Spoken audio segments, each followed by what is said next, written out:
બુટલેગરો દારૂની હેરાફેરી માટે અવનવા નુસ્ખા અપનાવતા હોય છે, પરંતુ સુરત ગ્રામ્યની માંડવી પોલીસે તેમના મનસૂબા પર પાણી ફેરવી દીધું છે। માંડવી પોલીસે નેશનલ હાઈવે 56 પર આશીર્વાદ વિલા રેસિડેન્સી સામે વોચ ગોઠવીને એક મહિન્દ્રા સુપ્રો ટેમ્પોને આંતર્યો હતો। પ્રથમ દ્રષ્ટિએ આ ટેમ્પોમાં કોમર્શિયલ ગેસના બાટલા દેખાતા હતા, પરંતુ જ્યારે પોલીસે ઝીણવટભરી તપાસ કરી ત્યારે અધિકારીઓ પણ ચોંકી ઉઠ્યા હતા।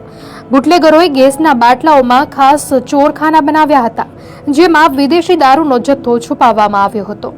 પોલીસે આ ટેમ્પોમાંથી વિસ્કી અને બિયરની કુલ 2109 બોટલો ઝડપી પાડી છે, જેની કિંમત 4.82 લાખ રૂપિયાથી વધુ થાય છે।